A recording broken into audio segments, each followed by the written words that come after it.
1987년 12월 제6공화국의 시작을 알리는 대통령 선거가 있었습니다.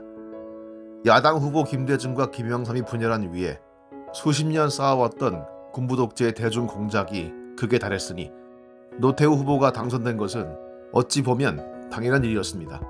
하지만 많은 이들이 그걸 믿지 못했습니다.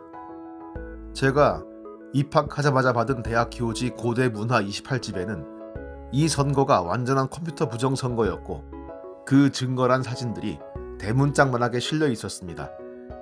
이를테면 개표방송 시간이 흐르는 와중에 오히려 야당표가 감소했다던가, 아침 7시에 뿌려진 신문 호외에 아침 7시 현재 후보별 투표 상황이 게재돼 있었다는 식이었죠.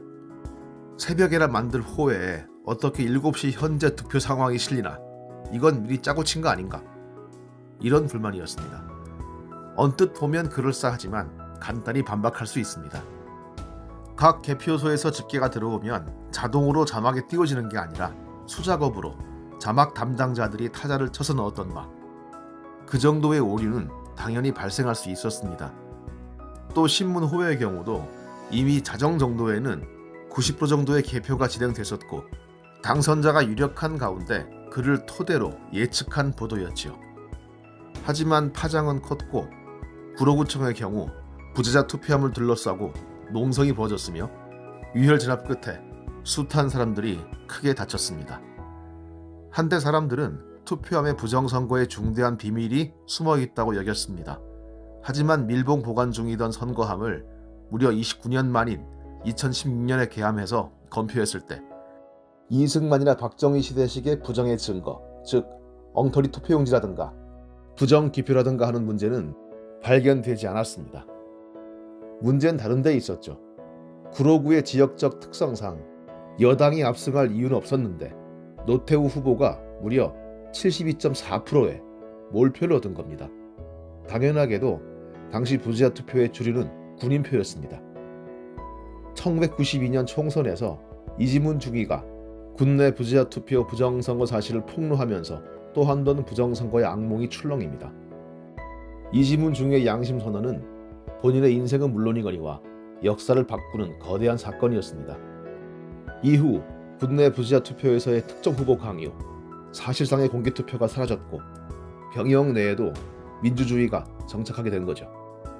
5년 뒤 15대 대통령 선거에서 승자 김대중 후보와 여당 후보 이회창의 표차는 39만 표였습니다. 당시 우리나라 군대에는 70만 대군이라 일컬었습니다. 이지문 중위의 폭로가 아니었다면 승패가 바뀔 수도 있었죠. 이지문 중위 정말 감사한 일을 한 겁니다. 이승만 시대의 3.15 부정선거, 그리고 군부독재가 자행했던 수많은 부정선거 때문에 한국인들의 뇌리에는 정부나 선관위가 전면적으로 개입해 투표를 조작하고 투표 결과를 바꿀 수 있다는 의심이 깊이 박혀 있었습니다. 하지만 적어도 1987년 이후에는 선거 이전의 과정에서, 즉 관권 선거나 국정원의 댓글 장난이나 북한의 구걸에서 총풍을 일으키는 식의 저열한 공작이 있긴 했겠지만 선거 과정에서 결과를 송두리째 바꿀 수 있는 권력은 존재할 수 없었습니다. 2002년 대통령 선거에서 패배한 한나라당은 그렇게 생각하지 않은 모양입니다. 자신이 국정원 간부라고 우기며 개표 조작이 가능하다고 기염을 토한 사기꾼도 있었습니다. 여기서 한나라당은 1987년 이른바 민주화 세력의 억지스런 주장을 그대로 빌려옵니다. 그리고 자그마치 대통령 당선 무효소송을 제기합니다. 수억의 비용과 시간을 깨뜨려가며 재검표를 진행했죠. 일부 오류가 있었습니다.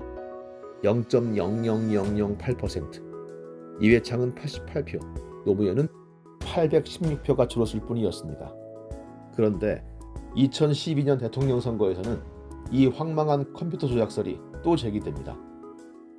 이번엔 이른바 진보 쪽에서 그 시비가 나왔죠. 딴지일보 총수 김어준은 더 플랜이란 다큐멘터리를 통해 전자개표기에 문제가 있었고 개표 결과가 조작됐다는 주장을 했고, 그 다큐멘터리에는 온갖 수학자며 전문가들이 등장해 그 주장을 뒷받침하는 듯 했습니다만 그건 또 하나의 사기였습니다. 일단 우리 투표는 OMR 카드처럼 기표를 컴퓨터가 인식해 그 숫자만 집계되는 게 아닙니다. 전자개표기는 분리만 할 뿐 정당 참관인들이 그 기표 묶음을 일일이 점검하고 도장을 찍게 돼 있죠. 더 플랜은 그런 사실을 무시하고 자신들의 논리를 펴나갑니다. 1987년의 민주화운동 세력, 2002년에 한나라당이 그랬던 말입니다. 우리 선거에서는 개표와 검표 과정에서 어마어마한 인력이 들어갑니다. 투표 참관 한번 해보시면 압니다. 1960, 70년대 툭하면 전기불 나가고 깡패들 들이닥쳐 투표함 바꿔치기 하는 그런 아사리파는 허용되지도 않고 있을 수도 없습니다. 그러나 여전히 자신들이 패했을 때 부정선거를 바라보는 의심병은 좌우를 막론하고 진보와 보수에 관계없이 현재 진행형입니다. 그래도 KBS 앵커식이나 했다는 민경욱 전 의원이 미국까지 가서 부정선거 규명해달라고 생떼를 쓴 것은 한 예입니다. 이번에 코로나 확진자 투표 과정에서 선관위의 준비 부실이 큰 논란을 낳았습니다. 투표함이 없고 배낭이나 쇼핑 봉투, 심지어 쓰레기 봉투에 기표용지를 담고 그 관리조차 부실했던 것이 문제였습니다. 준비 부실은 분명히 지탄받을 일이나 이것이 부정선거의 단초는 아닙니다. 투표소 한 곳에서 2개의 투표함을 사용할 수 없다는 규정에 따라 투표함이나 그와 유사한 장비를 사용하지 못한 상황에서 발생한 해프닝이죠. 정당 참관인 참여하에 선거관리관이 봉투에 담긴 투표용지들을 투표소의 투표함에 넣는 절차는 여야 합의 사항이었습니다. 한 번 발생한 사태에 대한 대책은 필요하겠지만 이런 사건들을 빌미로 전면적 부정선거를 주장하는 것은 현실성도 설득력도 없으며 이렇게 선거 분위기를 흐리는 이들에게는 민주주의 국가를 통치할 자격 또한 없을 겁니다.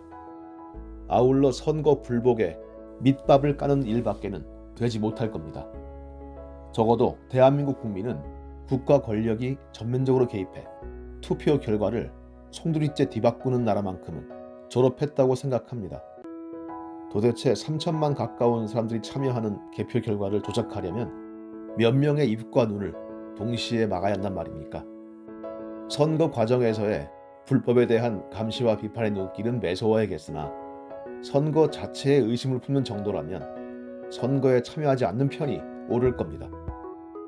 그리고 대한민국 선거를 송두리째 좌지우지할 그 정도로 사악하게 유능한 집단은 존재하지 않습니다. 딴지일보 김어준 총수가 주장하는 세력도 민경욱 전 의원이 고발하는 부정선거꾼들도 없습니다. 우리 국민이 없애왔습니다. 안심하고 선거하시면 좋겠습니다. 선거 꼭 하시기 바랍니다.